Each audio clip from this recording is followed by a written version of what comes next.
Yeah, we can see Okay. it. All right. All right, so we're going to talk about a few things today. My personal favorite is impact turns out of any argument in public forum ever. I think it's the cheesiest, corniest, like best way to win around. Um, Especially when you think you're on your back foot going up against a tough team. If you can get good at impact turns, you can win every time. All right. So we'll start off with Spark. The best place to run Spark is obviously an answer to nuclear war extinction scenarios. So they're only going to be viable if your opponents are reading nuclear war links to extinction, and I'm gonna let Luke talk about this more. Oh, thanks so much, Ben. Yeah. Spark, Wipeout, and Wipeout, all of those are what people call impact turns, and it's the same thing as reading a regular turn. You're just arguing that whatever your opponent is saying. So in this case, their impact is actually a good thing. And you can only read these impact turns if your opponent has read that specific impact. So, i.e., if your opponent reads climate and pandemics, but not nuke war, you cannot read Spark because nuke war is the impact that Spark is like turning. We can go next slide. All right. The first thing we're going to talk about is Spark, and like all other turns, or like all other like well-written turns, at least, Spark must be read with uniqueness. And this uniqueness will always argue that extinction is going to be inevitable in the squall. There's a lot of different ways that you can argue this. Like overpopulation, industrial society, climate change, everything on there is a viable link into extinction that you can argue when you read Spark. So the first part of Spark is always saying extinction is going to happen, whether it be from pandemics or nanotech or more deadly nuclear war. Bottom line is you need to win that extinction is going to happen. And it's sort of like winning try or die is something that we like to think about. Next Yeah. slide. I Um, think a little bit more on that is basically the only reason that those things are getting solved by nuclear war is because if we had a nuclear war, obviously, like cities would be leveled, people would be forced into like very remote places, and we'd have to start over. So we wouldn't have all the same industrialization that we do now that are enabling things like AGI or all of these other extinction scenarios that your uniqueness is proving. Sorry, Luke, go ahead. Yeah. What you see on the screen are two examples of what you might read for uniqueness. The first one is about AGI, which is artificial general intelligence. And this is just saying, an artificial general intelligence, for people who don't know, is AI to the point where it surpasses human capabilities in like a lot of different fields. It's sentient, so it has its like own thought process, and humans can't just purely control it anymore. Yeah. That Yeah, as well. and the biggest problem with that is it can hide its own emotions and feelings about things. So if you asked it like how you feel about humans, it could say it. It's like chill, but once it has the capability to kill all of them, it could easily do that. Yeah. So a lot of like different AI experts are very scared of this thing. And people have argued that it's going to lead to an extinction scenario or maybe even something worse than extinction, which is something we're going to touch upon later. Yeah. The next card is probably maybe a little more not like Okay. stock, but it's more common. And this is just arguing that in general, society or industrial society specifically is not going to be able to like sustain humanity's needs for very long, and extinction is imminent because of a lot of different things. This card isolates things like biodiversity loss. And pandemics as like two examples of why humanity might go extinct in at some point in the future. The next couple are a little more like niche, I would say. This one is about particle accelerators, I think, or no, And then nanobots. yeah, the one on the left is One on about the nano, right is about particle and the one on Okay. the accelerators. right is particle accelerators. It just kind of shows that like there are many reasons. I think like every time you're prepping it, teams probably find new niche reasons, but it's the same claim that extinction is inevitable in some way that is not nuclear war, and that will be bad. And we'll get into the next part, which go next, Ben. Yeah, and it might sound really scary for all these niche things to pop up and to have to be prepared for all of them. But in reality, most of the time, these are just random authors who don't really have too many qualifications. And if you really read the articles that these people are citing, then they probably don't say much about extinction. All All right. right. So the next thing that you have to prove in Spark is that nuclear war does not cause extinction, because without it, you cannot prove that nuclear war is good, which is the whole point of the impact turn. All right. The first uniqueness has already proved that extinction is coming through some other event, whether it is nanobots or whether if it is what was the other one? Like particle Particle accelerators. accelerator. Now you have to prove that nuclear war does not cause extinction, and what it will actually do is reset society so that we are no longer on path towards things that do cause extinction. And there are many warrants as to, or reasons as to why nuclear war doesn't cause extinction. The most popular one is author indicts. Majority of authors who write that the impact evidence that says like nuclear war leads to the end of human civilization, they in their evidence say that not all humans will die. So that's the first thing.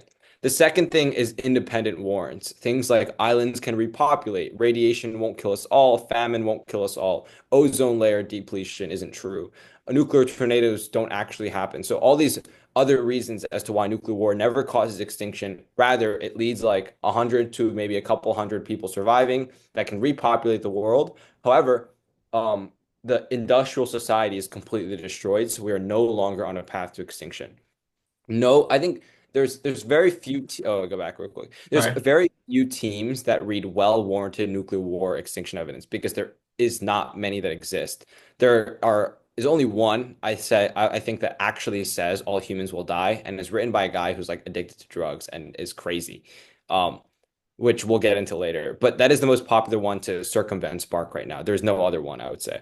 So good Spark teams exploit this lack of warranting, and they win the idea that nuclear war doesn't cause extinction, and they also win the idea that there's always this underview or overview that argues like there cannot be new evidence or warrants that the team that you're reading Spark against brings up in like summary or rebuttal on why nuclear war causes extinction because that's just like inherently unfair in the round to time skew or other things like that. I think Ryan, you're talking about Star, right? When you say the guy that's addicted Yeah, to drugs. Star or it's like what's the I think it Robot was and Tune. Sarg, right? Not Star. No, Roblox is Sarg, bad. they're different indites, but these are two different indites. Sarg is the one who is like regarded as kind of like I don't want to say Oh it. yeah, he's crazy. Yeah. He's a crazy guy.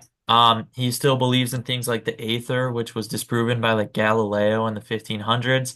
And then the thing with Roebuck and Toon is Starr cites Roebuck and Toon in his paper from 2015, but Roebuck and Toon 9 years later, last year, they did an interview and they said, no, this would never happen. Anybody who's using this source is misconstruing it, and it's not what we meant. Yeah. So at the end of the day, the argument we're saying is virtually no, actually, literally no credible author makes the claim that nuclear war would end up in extinction. They Yeah, all make the claim that there will be some islands or there will be people left alive, whether it is some way, shape, or form. Here are two specific warrants on the screen as to reasons why people still live. The first one on the left is going to be that there are small islands that just won't get affected by the nuclear war. And the one on the right is that these small amount of people can repopulate. Go next. I think there's yeah. another one. One of the best things about these warrants is that people either don't expect them or they don't know what to say, so you like get them like grasping at straws. I remember one time, these people were reading like fire tornado warrants, and I said like all of these Polynesian islands would survive, and they try and tell me that like fire tornadoes are going to go all the way across all of these oceans. So if you're really prepped and you know what you're talking about, going into these spark debates can just give you such an upper hand, and it converts winning rounds a lot more than you think. This is your typical nuke war evidence. Luke did a little bit of annotating to show you guys like what is bad about it.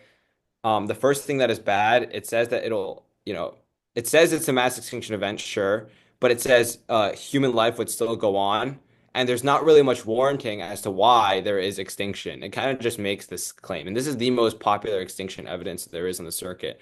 And so, you could see all the circles, the arrows. It concedes that not everyone dies. It's not very good, and this is a typical card. So there Yep. are other ones. They're just as bad. Um, so I wouldn't be too scared to run this argument because it's pretty true in this sense. Okay, Wang. The next thing that you need to do is you need to be able to win while it is intuitive, you still have to win the Wang that everyone dying inevitably is worse than 7 billion people or an unquantified majority of people dying now. I think Card of the Extinction Wang is the best for this. I think I actually didn't add examples, but you can email us if you really need them.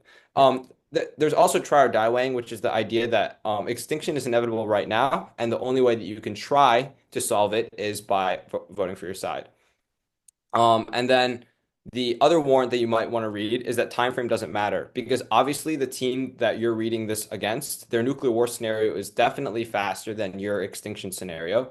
However, it's not extinction. And so you can win that extinction is an infinite negative value, meaning that time frame doesn't matter because the magnitude difference between everyone dying and just a couple of people dying, or Well, it's not not couple, just a couple. but a majority of people dying is extremely different. And the reason it's so big is because not only is it like even if it's like 100 people live, you have to think about the fact that like killing everybody is killing all future generations, which is an unquantified amount of people that is much larger than just killing 7 billion.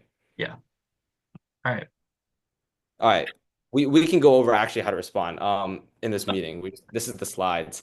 Yeah. Oh wait, no, we'll go over it right now quickly. The first way to respond is to read the Sarge evidence that kind of says that everyone will die from nuclear war, from the Dude, we war. just said Sarg is like, Yeah, yeah, but I don't think most teams like don't. It's not like the indictment that he's crazy doesn't. I don't think it's terminal. Like it doesn't actually say like his um, stuff is wrong. like it's pretty terminal. It says any like everything he believes is just All right, yeah, non-being whatever. legal. I think that's the first way you can try to get out of it. The second way you can try to get out of it is obviously contesting all the warrants as to why nuclear war does not cause extinction. So arguing things like ozone depletion would kill us all, nuclear winter would kill us all, and nuclear famine would kill us all. And there's a lot of evidence out there on it and literature on it that this individual reason will cause it, but no one has made, you know, big claims that nuclear war as a whole will cause One extinction. thing that I've been looking into recently is like nuclear winter or the nuclear blasts. Actually, nuclear winter wouldn't do this, but it would melt a lot of the ice that's in the North Pole and the South Pole, and there's diseases that are in there that can spread over water and over land that would be able to kill everyone. Um, I'm yet to find anything really credible that says that, but if you do, let me know, and like it would definitely take out a lot of the spark warrants. Yeah, All right, we good? yeah. We can go more into this in questions later. Yeah. Okay, wipeout, animal and human wipeout. Luke, you're doing human wipeout, right? Oh, me and Luke can both do human. You can do animal then. All right. All right, Luke, you got this one.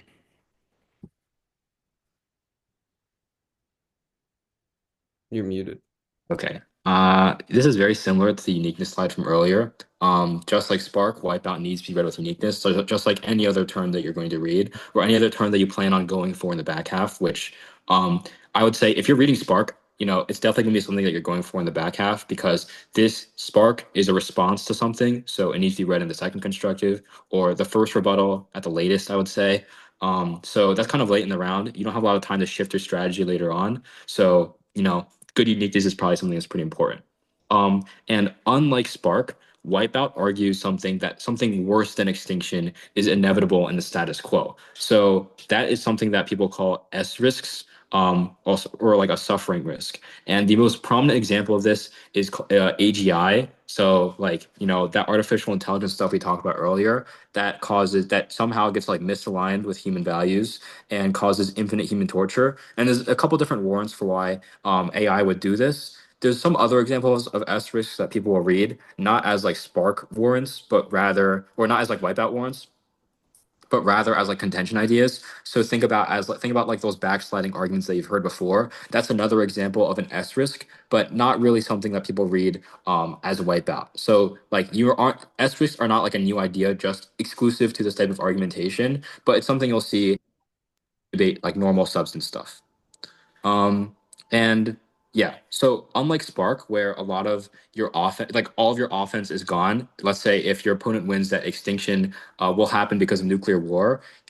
With Wipeout, you can concede that extinction happens, but this turn is predicated on you winning that extinction is actually a good thing. And this is something we'll talk about later, but it's very dependent on the weighing debate, where like does infinite suffering outweigh extinction? Does extinction outweigh infinite suffering? We'll talk about that later. Here's just an example of uniqueness saying that something worse than extinction is coming, which is AGI. And we'll get into reasons why it's worse in the next slide. Yeah. The argument is essentially that AGI has the ability to infinitely torture humans by uploading their mind. And the evidence actually does say this, but it says that they can infinitely torture humans by uploading their mind. And this is worse than extinction because you are the equivalent of being dead, except you are infinitely and perpetually suffering, and everybody is doing this. Obviously, disclaimer, this is not an argument for death. in no way, shape, or form can you come off as you're advocating for death of someone because they're experiencing suffering in their lives, because that's not the argument of Wipeout, and that's not how it should be used. The argument is that AGI mind uploading torture is equal to dying, except you're being infinitely tortured, which is why you're suffering and experiencing pain, like insane amounts of pain that humans can't even conceive of, um, while also you have no control and equivalent of dying. That's actually what the evidence does say, and we'll show you in the next slide. Um, Obviously scary. Obviously, this is probably not, I would say the greatest truth level argument, but I think it's a very strategic debate argument because the evidence is pretty specific. I think Ryan touched on something that you'll probably run into a lot, which is people reading this suicide IVI. So what they'll say is basically like if there's this infinite suffering like chamber in the future, then they'll try and misconstrue your argument to say that you're arguing that like people should just take their lives right now as opposed to actually enduring all of this suffering, which is not the argument and something that you will probably have to deal with though. Yeah, I think there are responses, and we'll get into the front lines if you guys have questions about it. We just want to make it extremely clear. This is one, not the argument, and two, you cannot use the argument in that way. Yeah. Okay. Um, Here are the evidence, and this is obviously the most important part of Wipeout, so we'll get into like reading the cards specifically, and we'll spend more time on it. As you can see from the tag, it says that alignment would cause infinite, unquantifiable human and non-human suffering, which outweighs extinction. And you can look in the card itself. It says that, AGI would uh, take like it would kill you and be equivalent to death, but it would also upload your mind and think of every torture that you can think of and more beyond what humans can conceive of. And it would create this for trillions, and it would be misused for something that is far worse than what this evidence is saying is just dying painlessly. And the same thing for the second card on the right. It says that rogue AI would kill all life, but also it would lead to extreme a life full of suffering as well by uploading your mind. I think the That's evidence, not really what the yeah, second one gives like the two examples. I'm sure you've probably all heard of like the paperclip maximizer, which would just be a warrant that you'd probably use in Spark. But then the second part is about these suffering subroutines that it could create by like uploading your mind and using computational subcomponents of the artificial intelligence. And it's like you'd go under stuff and you'd feel all of it and like all this lab experience, whatever. I obviously I wouldn't take this as like a reason, like it's not true in the real life. Like Yeah. these are blogs It's essentially. not true It, yet.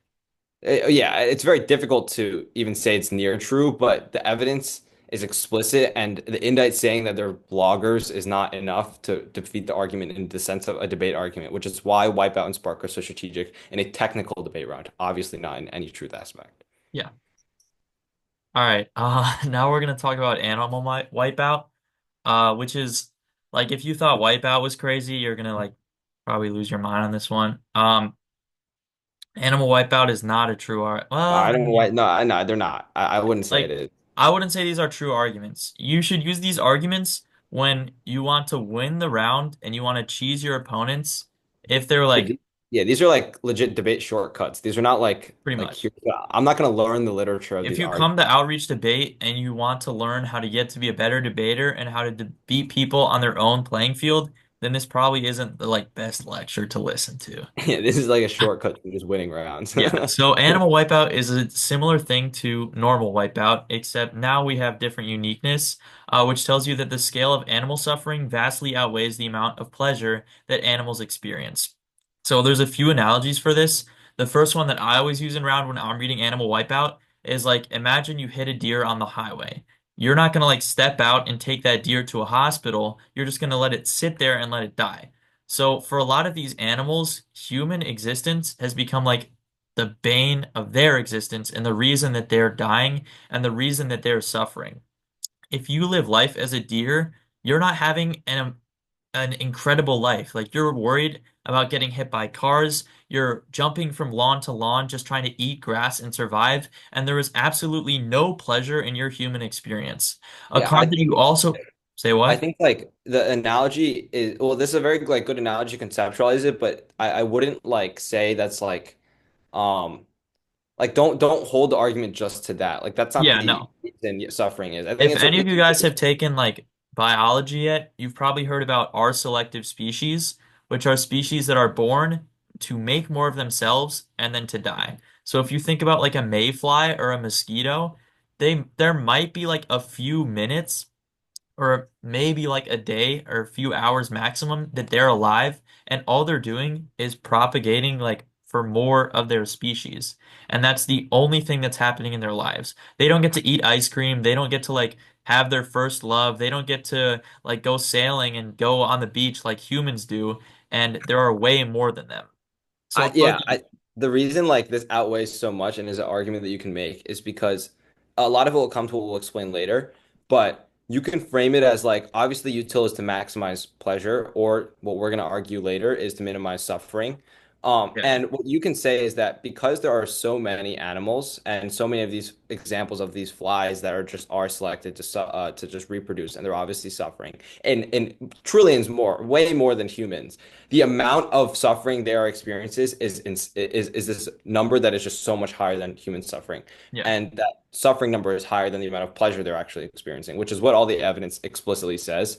Um, which is why like that is a strategic argument, but also why the framing and weighing debate matter a lot. Something you also have to read in tandem with this is that like animals have the same pain receptors that we do, which is Yeah. something that I have and I can like send to anybody who wants it. But it's basically a bunch of comprehensive studies that say that yes, animals have the exact same pain receptors that humans do, which means they experience it on the same, if not a greater level than humans, and there's way more. Yeah. So the value to life for animals does not outweigh the value to life of humans, which is why extinction is good. Um, that's just the same thing. So here are those. Say what? I don't even know what that is. I I don't know who that is, bro. Yeah. These are all cards that my partner John Joyce and I have been cutting and well, not cutting. Like most of them are we low-key stole, but we've been running them. So this Moen 16 card is the what I was just talking about, that there's way more like animals than there are humans, and then the second one, um, yeah, Yeah, this like is basically saying that there's a ton of suffering in, I guess, nature. There's stuff like things that we can't even conceive because we have things like hospitals and we have things like antibiotics. Whereas if you get an infection as a deer, like you're gonna die. yeah, and it's also like extremely explicit in the evidence. It says like animal pleasure is outweighed by the suffering that the species experience. Yeah, Overwhelming majority of offspring starve or are eaten after birth before they can have pleasurable experiences, and the scale of it is vast. And it says right down here, the last highlighted line, focusing on preventing the existence of these animals, even a small reduction would outweigh, which yeah, is the crux of the argument. And it says it bar for bar in the evidence, which is why, again, we're arguing it's a strategic argument rather than like I wouldn't like go out and well, the one thing I would believe is I would go out and take it as true is probably don't hurt these animals, but one thing yeah, I wouldn't take as true is don't obviously try to kill them all. yeah. Um, if you also read between the lines on some of the cuts that I usually read, will have this quote right here. During the minute, thousands of animals are being eaten alive, running for their lives, whimpering with fear, and others are slowly being devoured from within by rasping parasites. Like these are all things that obviously are preventable if like a veterinarian got a hand of these animals, but they don't because there's so many of them and they're feeling all of this pain. Um, so to actually win the argument and to actually win that extinction is good is where the framework comes in very handy. And it's definitely necessary. So this is what I read in I think round four of the season opener. Um, it's It's very like LD heavy. So the standard is alleviating the suffering of sentient beings. So alleviating the suffering is where negative hedonistic act utilitarianism comes in, which sounds really confusing and sounds really like out there, but it's really not. It's just basically saying that in life you have two things. You have pleasure and you have pain. Um, Having pleasure is good, but not having pleasure is not necessarily bad. So if I have ice cream, yeah, I like ice cream. That tastes good, and that's good. But if I don't have ice cream, that's not a bad thing to my quality of life. However, when you look at pain and when you look at suffering, when you have pain and suffering, that is bad. But when you don't have pain and suffering, that is good. So in a world where you have both pain and both suffering, you get nothing. It's neutral. And a world where you have no suffering and no pain, then that is a good world. That's basically what axiological asymmetry is, but just, I guess, not in such like nerdy language. Um, so we're avoiding suffering without providing any intrinsic pleasure, which is a good scenario. Then this Harris 99 card is exclusive to it's pretty much exclusive to the framing and it's not exactly needed, but it's hard to defend any moral theory where humans are better than animals, or in the way that it's phrased is like founded on an arbitrary preference. It gives a few examples of like segregation in the past and times when certain groups have been marginalized simply because of the way that they look or the way that they act or stuff like that. And then it gives the example of like if aliens landed on Earth, how would they treat humans? So we would want them to obviously treat us well. We would want them to treat us the way that we treat other humans, but in reality, they would probably treat us like how we treat animals. And so that's not something we want to live with, which is why we should, treat animals nicer. But the reality is that that's not going to happen. So extinction is the only way. All right. How to respond to this? Like, this shouldn't be too hard to respond to. There's a lot of things, there's a lot of studies out there that say humans are able to, or like human quality of life is going to be better than animal quality of life. And human quality life is able to better animal life, which is one of the biggest responses. Where if humans really wanted to do something about this, we could, and we could alleviate a lot of the suffering that's going on in the animal kingdom, um, with like decent devotion of our resources, and we could all live happily. But the problem is we won't, which is why Wipeout comes into play, and you have to read evidence for that as well. Luke and Ryan, have you guys ever hit Animal Wipeout and had to read anything against it that could come in No, handy? I think that strategically, the way you should probably contest this is on the framing and weighing debate. I think this goes for Wipeout and Animal Wipeout because I think the weighing and framing are kind of similar, like to Hmm. reduce suffering, and the weighing is that like S risks outweigh extinction. I think the easiest place you can win is that extinction outweighs S risks. The next easiest place that you can win is that AGI just does not and will not come into play and will not Yeah. turn out like that. I think those are the two places that you can beat Wipeout at really easily because there's a lot of literature and there's a lot of skepticism on the development of AGI because a lot of evidence in like the early 2000s said AGI would be fully sentient by 2025. Obviously, that isn't the case. And more recent evidence will say like AGI is not going to manifold until way down the line.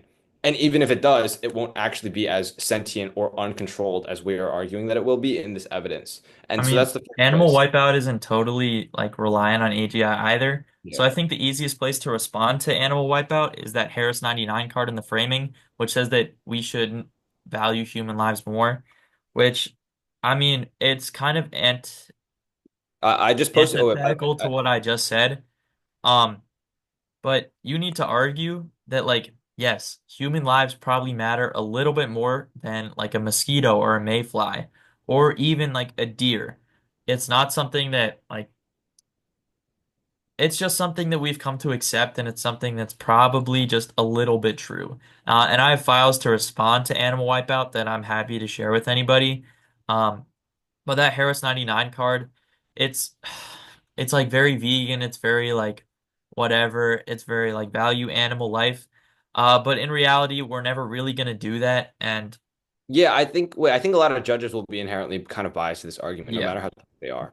if you're in a room full of humans Yeah, debating the other cards, humans, all the cards that we found are from the very specific rounds that I sent in the chat. So the first link um, is Hawkins thing. yeah, that if you Wait, go just keep to the screen share on. Just keep it on questions. oh, okay. Yeah. The first one is Hawkins thing, and it's the Animal Wipeout round is from National Speech and Debate Season Open Round 4, and then all of Hawkins Spark is from any Barkley form elimination round. For Germantown, Yeah. an example of their Spark and Wipeout, human Wipeout, is going to be in pen round quarters. Yeah, and if you go to the bottom of our page, of Hawkins' page, it should have everything in sites, so that it says like 1NC or off, Animal Wipeout, or like Spark V, whatever. Go to the most recent version, and that'll have what round it links to, and all the cars, which is why Other sites than is an amazing thing that everyone. other than, can you share the responses? Which Ben, do you want to or Ben or Luke? Which I one? can send them. Okay, you Luke, do could you send want to it. share your screen? Yeah. Oh wait, I'll do it actually. That's fine. Um, does anyone have questions that are more related to the arguments? And then we'll obviously send stuff. Feel free to just unmute and ask. Like, Yeah, actually, we would much rather prefer that. yeah, wait, Ben, what do you think of the Jaeger 24 card on Animal Wipeout? which one is that? It's just a better Harris 99 card. That's more Oh, recent. well, Do I you guess want me it's to Is it send better it to then. actually? you? Yeah, Yeah. we're not too tapped in on Bro, that. I dabble. I dabble. Really? I'll send it to you. I've just been reading Harris 99. I think it's probably the most like with philosoph with fill cards, you don't really need like the most recent thing. Yeah. Okay. Any other questions? Oh yeah, what do you think about the Wipeout pivot to Anthro? What Say do you what? mean? So Animal Wipeout, if they go for humans outweigh, what do you think about the pivot to Anthro instead of going for Wipeout? It's not really a pivot if you think about it. Like Harris 99 is an anthro card, and most of the framing that you're doing is anthro framing because there's no way that you're gonna win if you're not reading anthro framing. Because if you're not reading anthro framing, then human lives matter more. All Yeah. right. We have to read it. You have to read this framing if you're reading Animal Wipeout. You don't have to read it if you're reading Human Wipeout. All right. Do you think I should go for you link, you lose, or should I go for like For what? for Animal Wipeout? That negative detail nonsense. You don't need to go for you. No, no, no. There's no pre-fiat stuff like that. It's just purely reasons why you should prefer your Right, framework. but can you go for it as like Then should you would I need go another for it? card. Yeah, we don't, Okay. there's not enough in this because all A, B, and C are warrants as to why to prefer the framework, and then D is just like human and animals are the same, so prioritize both. But there's no offensive claim in our framework. It's purely defensive. Yeah. So the biggest things that when you're actually responding to Wipeout, you want to say that like extinction is probably a bad thing for these animals. You know, like if your scenario is AGI or not AGI, if your scenario is nuclear war, like an animal's not going to peacefully just die in a nuclear war. It might die from the blast, but a lot of those animals that are on, I don't know, like the outer mushroom cloud or are Is getting hit by the sandwich nuclear eating winter free are Mo? gonna like starve to death. Say what? Oh yeah, yeah. Is That's going on for me, bro. humans That's on me. outweigh racist? I, No. I mean, I think that like you can make the other team can make arguments that it's the same logic as like racism, but that's said in your framing, right? If you have a card that specifically says that it is, then you can go for you link you lose, obviously. Um, Isabella and Krishna, your hands are raised, so you can unmute. Um, could you share the response to Spark? Yeah. Luke, can you share the Vivek file? There A2 Spark file? Yeah, it's like Vivek stuff. It's like Oh, extinction does happen. Our approach to it currently is just a bunch of reasons why extinction does happen from nuclear war. And Luke can yeah, Andrew shared it with me, so you should have it, Luke. yeah, I should. Oh, low key. Yeah, I will send it. Give me one sec. Thank you. Honestly, I literally just look at my email chains from the past. Because I have never written A2 Spark Let answers. I've just run it on people. But I think I can me, find it. I can find it as well. Let me Okay. unshare. What's the other question, Krishna? Isn't the argument that like humans can prevent animal suffering? Isn't that just like a mitigation, essentially? I mean, pretty much. Humans can oh yeah. So like, is it even that effective a response, or not really? You should probably just contest. I got it, Luke. I got it.